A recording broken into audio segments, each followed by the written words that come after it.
Melanjutkan bahasan tentang saum atau puasa dan masuk pada bahasan tentang syarat-syarat wajib berpuasa. Di sini akan dibahas siapa yang terkena kewajiban untuk melaksanakan ibadah puasa. Yang pertama adalah al-Islam, ya. Jadi dia seorang muslim. Maka dengan demikian fa'amal kafiru fa in kana asliyan lam yutalab bihi fi hali kufri li'annahu la yasihu bih. Orang kafir tentunya mereka tidak dituntut, ya, tidak diminta untuk melaksanakan puasa di saat kekufurannya, karena jelas itu tidak sah, ya. Jadi orang kafir yang berpuasa tidak sah. Fa in aslama lam yajib alaihi al-qada'u. Kalau dia masuk Islam, maka tidak ada kewajiban mengqadha. Ini semua ulama madhab sepakat. Tidak ada yang berbeda pendapat bahwa yang pertama, orang kafir jelas tidak wajib melaksanakan ibadah puasa, dan bila mana mereka masuk Islam tidak ada kewajiban mengqadhanya. Ini berdasarkan surah Al-Anfal ayat 38, qul lil ladzina kafaru iyantahu yughfar lahum ma qad salaf. Jadi kalau orang kafir masuk menjadi muslim, jadi Islam, ya sudah, yang lalu terhapus sama sekali. Ya. Nah, ini kenapa mereka tidak diwajibkan qadha, ya, dengan hal-hal yang dulu mereka tidak lakukan di saat kekufurannya. Karena kalau mereka diminta untuk mengqadha, dipastikan mereka nggak mau masuk Islam, karena berat, ya. Kalau semua hal yang dulu mereka tidak lakukan wajib diqadha, ya berat itu, ya. Nah, terjadi perbedaan kalau kafirnya bukan kafir asli. Maksudnya bukan kafir asli adalah orang kafir yang awalnya dia muslim. Berarti dia seorang yang murtad, ya. Nah, bagaimana orang yang murtad? Ketika dia kembali kepada Islam, bagaimana dengan puasanya? Puasa Ramadan. Nah, ini menurut pendapat Imam Abu Hanifah, Imam Malik dan Imam Ahmad, mereka tidak wajib mengqadha puasanya, ya. Jadi umpamanya seorang muslim murtad selama 4 tahun, berarti ada 4 Ramadan mungkin yang dia tinggalkan, maka menurut Imam Abu Hanifah, menurut Imam Malik, ya, dan menurut Imam Ahmad bin Hanbal, mereka tidak wajib mengqadha puasa Ramadannya yang dia tinggal selama 4 tahun ketika dia kembali kepada Islam. Tapi menurut Imam Syafi'i, mereka wajib mengqadha, ya. Jadi kalau 4 tahun mereka meninggalkan Islam, ya, lalu kembali kepada Islam, nah berapa kali puasa Ramadan dia tidak kerjakan ketika murtadnya? Ya, itu menurut Imam Syafi'i, ya. Imam yang lain mengatakan enggak wajib qadha. Nah, bahkan termasuk ibadah sholat wajibnya itu mesti diqadha menurut Imam Syafi'i. Jadi selama 4 tahun dia menjadi murtad, berarti sholat 5 waktu selama 4 tahun tersebut yang dia tinggal wajib dia mengqadhanya, ya. Ini yang pertama. Yang kedua adalah al-aqlu, mempunyai akal yang sempurna, ada tidak terganggu akalnya. Maka puasa tidak diwajibkan terhadap orang yang gila, ya, orang yang gila.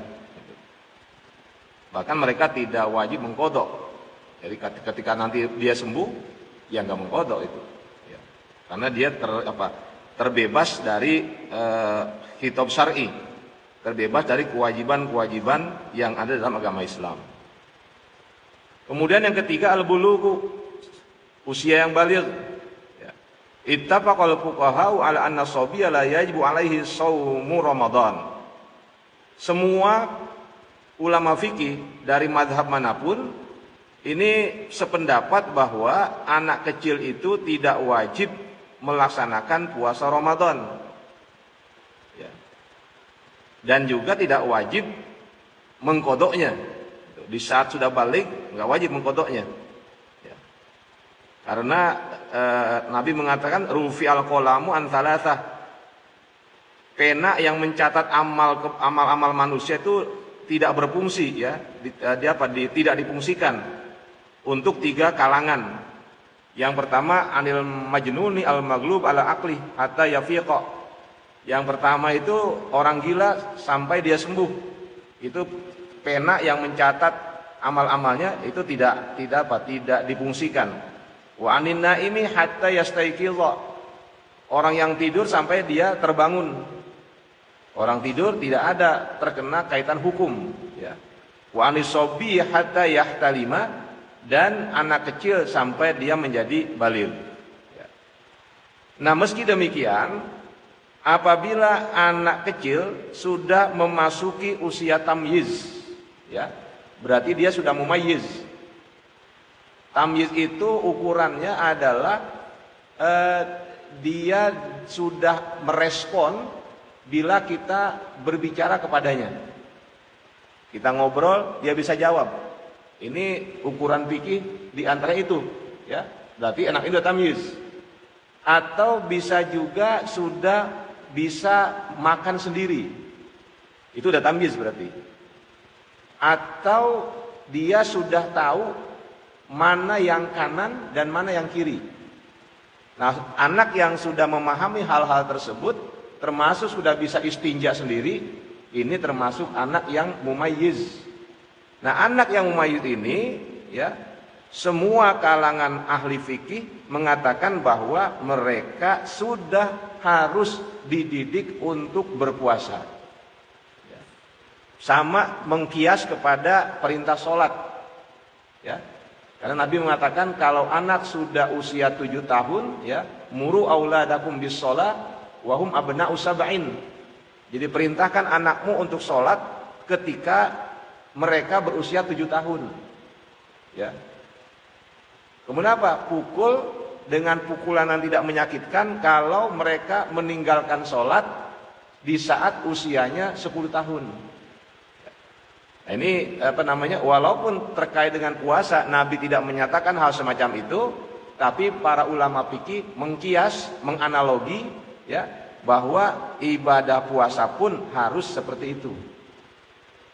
Ya mungkin nggak apa-apa, mau umpamanya mereka belum mampu sehari penuh, mungkin hanya separuh hari, ya silakan saja. Yang jelas mereka sudah diajarkan bahwa ada sahur, kemudian ada saat berbuka. Nah, ini menurut Bapak terkait dengan kegiatan puasa sejak awal mereka sudah diperkenalkan.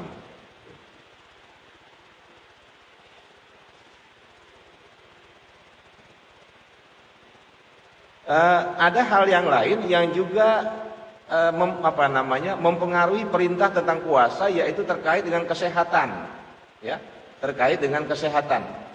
Jadi mereka yang menderita sakit, namun ukuran sakit tersebut, ya, adalah dari pendapatnya dokter.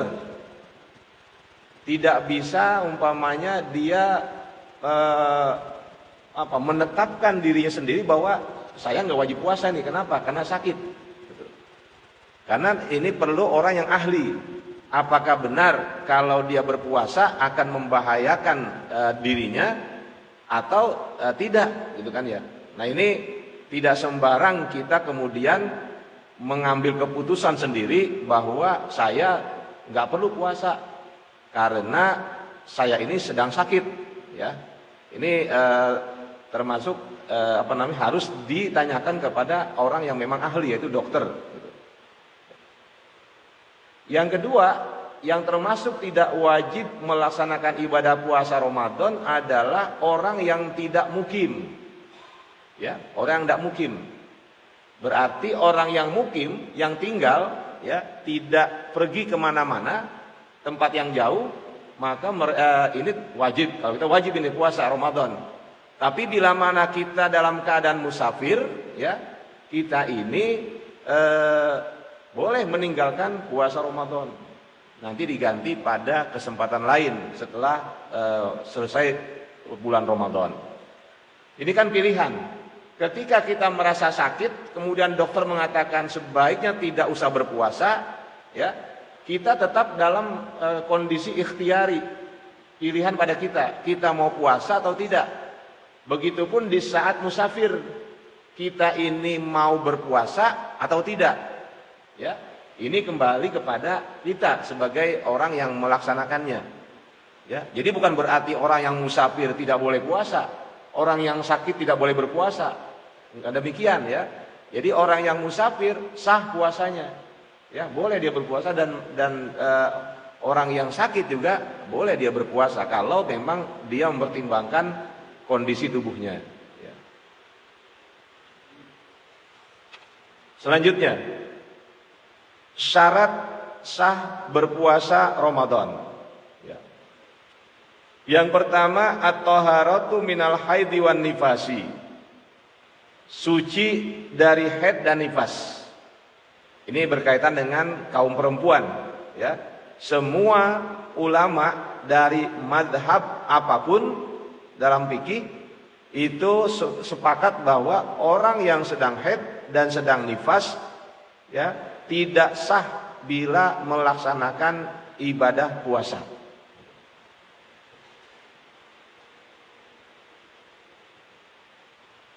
Tapi meskipun demikian, ya, nanti ketika sudah selesai masa haidnya, maka di saat selesainya bulan Ramadan, masuk bulan Syawal dan seterusnya, ini mereka wajib mengkodoknya.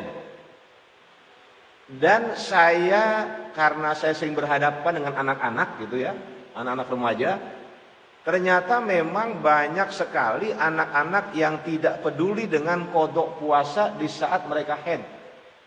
Di sini orang tua harus punya peranan yang kuat, yang tegas. Berapa hari anak remaja kita haid, ya, itu dicatat, diminta untuk mencatat di bukunya. Berapa hari mereka tidak berpuasa? Mungkin 7 hari, bisa 8 hari, ya. Atau bisa sampai maksimal batas haid, yaitu 15 hari. Nah nanti ketika mulai Syawal sampai Sya'ban itu kan lama, 11 bulan.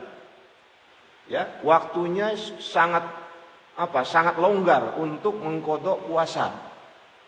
Kalau mereka sampai datangnya Ramadan lagi belum membayar atau belum mengkodok puasanya, berarti mereka harus mengeluarkan fidyah. Ya, 1 hari 1 fidyah. Kalau dia punya hutang puasa 7 hari belum dibayar, belum dikodok, maka memberikan 7 fidyah. Dan bukan hanya fidyah saja, puasanya pun tetap wajib dikodok. Jadi kalau umpamanya tahun kemarin masih ada kewajiban kodok yang belum dibayar, ada 5 hari, sampai masuk Ramadan itu belum dia bayar, belum dia tunaikan, maka dia harus membayar fidyah. Nanti ketika Ramadan ini sudah selesai, maka dia harus tetap mengkodok puasa yang tahun lalu. Dihitung lagi, tahun ini berapa hari. Dia haid umpamanya 8 hari, yang tahun kemarin 5 hari belum dibayar, berarti untuk Syawal besok sampai Sya'ban, ya, itu dia harus membayar 13 hari. Ya. Dan ini seringkali tidak menjadi perhatian anak-anak remaja. Ya. Saya kemarin ketika mengisi pesantren kilat, mereka mengakui, ya, bahwa ketika Ramadan ini banyak yang belum membayar kodok tahun lalu. Saya khawatir jangan-jangan kodok tahun surga belum juga. Ya. Nanti kasihan mereka, karena mereka masih dalam bimbingan orang tuanya. Ya, orang tua bertanggung jawab itu. Ketika berapa tahun mungkin anak itu belum bayar kodoknya, termasuk fidyahnya, ya ini jadi beban buat orang tua, ya itu. Jadi menurut saya, ya sebaiknya dan alangkah bagusnya para ibu, ya, dan bapak, ya mungkin juga nenek atau kakek, itu kalau ada anak atau cucu yang perempuan, ya, menstruasi di saat Ramadan, dicatat berapa hari dia tidak berpuasa Ramadan. Ya. Oke. Kata Siti Aisyah, berdasarkan apa yang Rasul sampaikan, di saat para kaum perempuan bertanya tentang mereka yang haid di saat Ramadan, Dan itu ditanyakan kepada Nabi menjawab bahwa mereka itu wajib mengkodok puasa dan tidak wajib mengkodok sholat. Maka Siti Aisyah kemudian sampaikan kepada kaum perempuan, kunna nu'maru biqoda'is shaum wala nu'maru biqoda'is sholat. Kita ini perempuan di saat haid tidak diwajibkan mengkodok puasa dan tidak diwajibkan mengkodok sholat. Ya. Jadi konteks hadis ini bukan untuk umum, ini hadis ini memang sifatnya kasus. Karena kaum perempuan bertanya, bagaimana nih kita kalau lagi Ramadan datang haid? Ya, Siti Aisyah tanya kepada Rasul, jawabannya begitu. Puasanya wajib dikodok, ya sholatnya jangan dikodok, nggak perlu, nggak wajib. Gitu. Bukan berarti mengkodok sholat nggak ada. Ya, kalau kita umpamanya sempat kehilangan sholat, nggak melaksanakannya, wajib kodok. Ya, hadis itu sekali lagi sifatnya kasuistis. Jadi pada kasus perempuan yang bertanya kepada Siti Aisyah tentang mereka yang haid di saat Ramadan. Ya.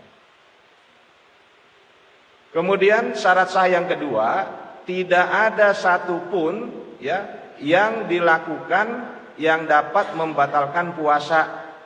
Ya. Jadi kalau dia berpuasa meninggalkan hal-hal yang membatalkan puasa, ya puasanya sah, bukan ya? Ini hal yang biasa loh.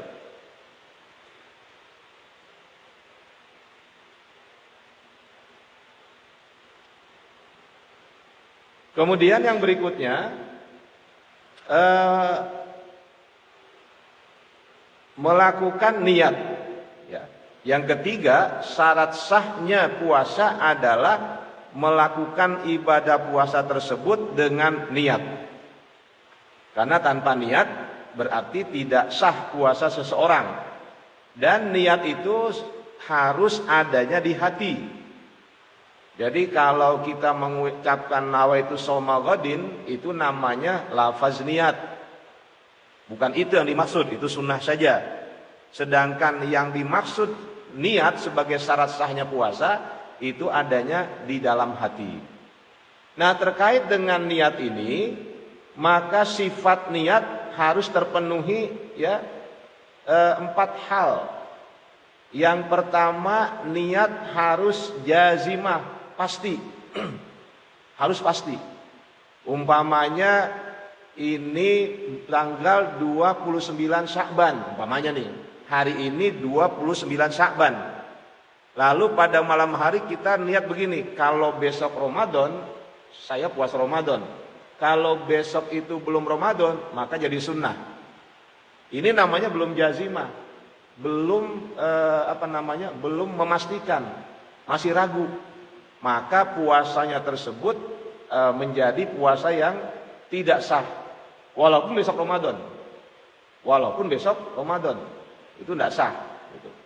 Nah, ini pendapatnya imam kalangan Syafi'iyah dan Hanabilah. Ya.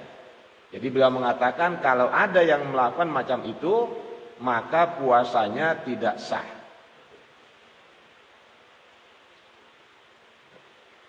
Tapi kalau 29 Ramadan, umpamanya sekarang 29 Ramadan, besok itu sudah Syawal apa tanggal 30. Kemudian mengatakan kalau besok itu Ramadan, maka saya puasa. Kalau tidak Ramadan ya tidak puasa.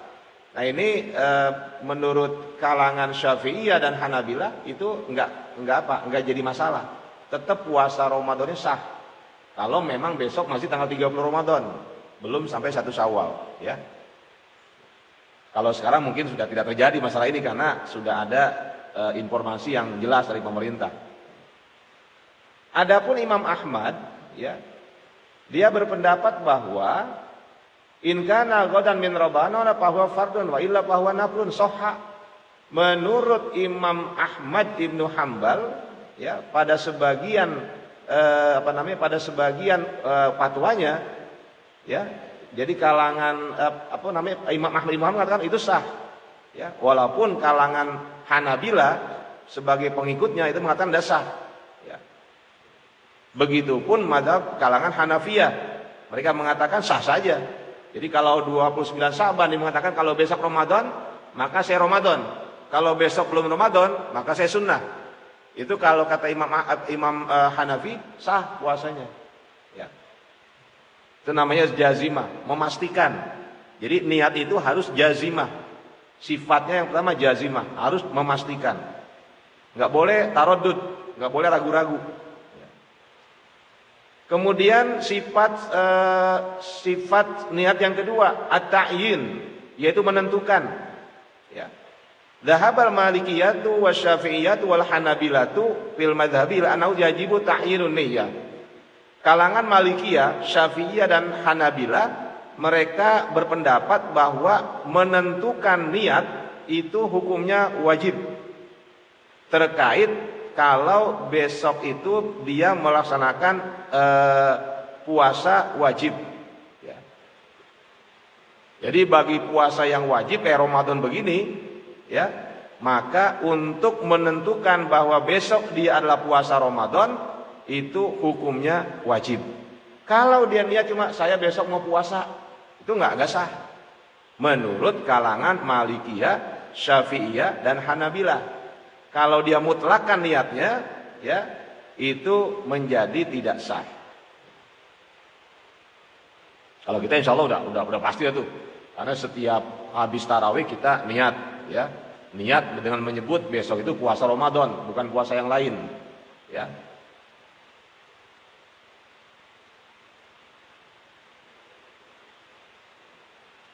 Apa alasannya ini mesti ditakyin, ya, mesti menentukan bahwa inilah puasa wajib Ramadan? Karena puasa merupakan satu ibadah, ya. Ibadah apa? Puasa Ramadan itu satu ibadah yang disandarkan pada waktu, ya. Karena besok karena waktunya bulan Ramadan, maka wajib untuk mentakyin, menentukan bahwa puasa kita yang lakukan adalah puasa Ramadan. Nah, berbeda dengan kalangan Hanafiyah, mereka membagi dua, ya. Ta'yin itu kalau kalangan Hanafiyah mengatakan ta'yin itu dibagi dua. Ya. Kalau puasa Ramadan, kemudian puasa nazar yang sudah ditentukan waktunya, ya, begitupun puasa sunnah kata Imam Hanafi tidak disyaratkan mentakyin. Kenapa? Udah ketahuan kok ini Ramadan. Jadi alasan beliau sebetulnya logis juga. Artinya apa? Ini jelas bulan Ramadan. Maka kalau besok saya puasa, ya pasti Ramadan. Maka kata Imam Hanafi, enggak wajib, ya, tidak disyaratkan harus mentakyin puasa Ramadan kita. Ini pendapat beliau, ya.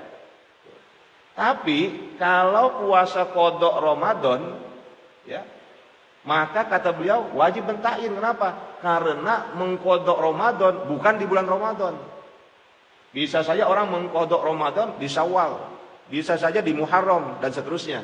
Maka karena dia membayar mengqadha puasa Ramadan, tentunya di bukan bulan Ramadan, maka mesti dia tentukan bahwa ini adalah puasa qadha Ramadan. Maka mesti disebut, ya, besok saya niat puasa mengqadha Ramadan, puasa Ramadan. Ya.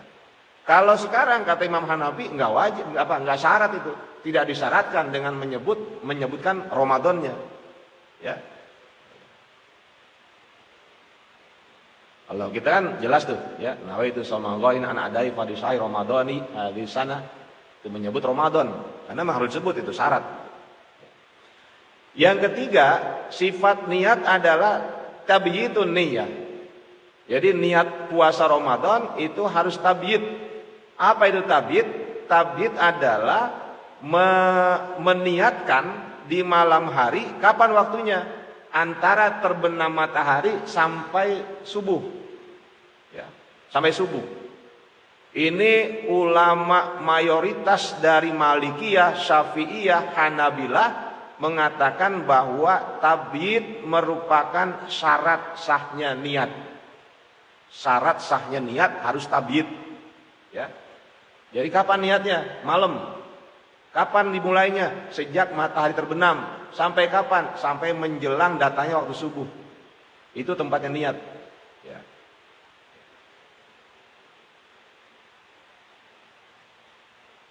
Jadi kalau umpamanya pekerjaan yang lain, itu kan niat dan pekerjaan berbarengan, muqtarinan, berbarengan. Kita niat wudhu, itu niatnya persis ketika kita membasuh basuhan yang wajib pertama, wajah. Ketika kita mengambil air dan membasuh muka, itu datangnya niat di situ. Ya, nawaitu raf'al hadatsil asghar, di situ adanya. Bukan ketika pertama, enggak. Niat itu ketika kita membasuh wajah, air sampai di wajah, di situ hati niat. Jadi muqtarin, bersamaan. Ya. Salat juga sama. Salat itu niat dan perbuatan itu berbarengan. Ketika kita Allahu Akbar, takbiratul ihram, itu ada niat di situ. Kalau enggak bisa. Umpamanya, oh saya udah usolli, tapi ketika Allahu Akbar hatinya kosong, enggak sah sholatnya. Karena di situ niat harus berbarengan, ya harus berbarengan. Ya. Kalau puasa nggak bisa. Kata kalangan Malikiyah, Syafi'iyah dan Hanabilah, kalau kita niat puasa berbarengan dengan masuknya subuh, batal puasanya. Batal puasanya. Umpamanya pas banget azan subuh, ya kita baru niat, batal puasanya. Kalau puasa wajib ya, kalau puasa wajib. Makanya kita kan mengantisipasi tuh, kapan? Habis tarawih kita niat. Itu namanya tabyid, ya, menempatkan niat pada malam hari.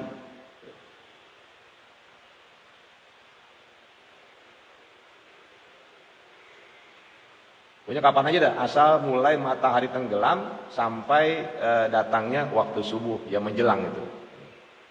Sedangkan kalangan Hanafiyah, mereka mengatakan tidak disyaratkan untuk tabyid niat pada puasa wajib di bulan Ramadan dan juga pada puasa nazar yang sudah ditentukan waktunya. Ya. Mau malam hari kek, mau niatnya pagi, boleh saja. Ya. Yang penting belum zuhur. Itu menurut kalangan Hanafiyah. Jadi kalau kita umpamanya Ramadan kemudian belum niat, kita baru niat jam 8 pagi. Menurut Hanafiyah sah. Tapi menurut yang lain tidak sah. Gitu. Ya, tidak sah. Adapun yang berkaitan dengan ibadah puasa sunnah, ya, maka kalangan ulama Hanafiyah, Syafi'iyah dan Hanabilah, puasa sunnah itu niatnya boleh di siang hari asalkan sebelum tergelincir matahari atau sebelum datangnya waktu zuhur. Ya, kita umpamanya pagi hari dari subuh belum makan, belum minum atau tidak berhubungan badan, ketika jam 7 umpamanya kita mau makan lalu nggak ada makanan yang kita bisa makan, udah niat puasa jadi, ya, jadi itu.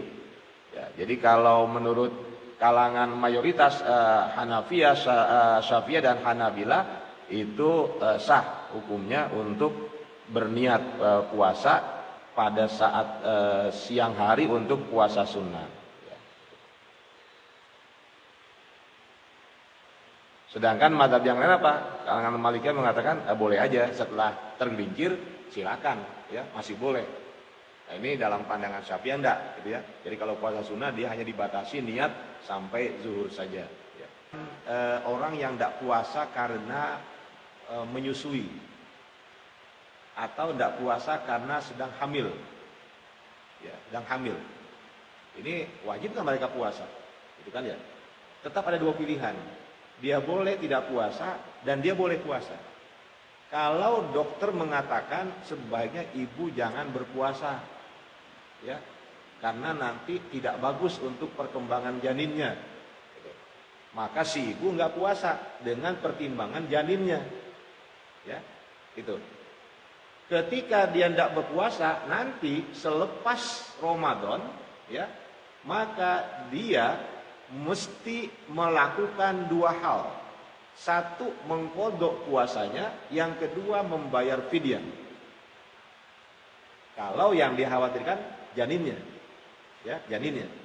Tapi kalau dia khawatir dengan dirinya, itu ya, sama dia menyusui. Kata dokter, ibu lagi nyusui. Kalau ibu sedang menyusui puasa nanti berpengaruh pada bayinya. gitu ya.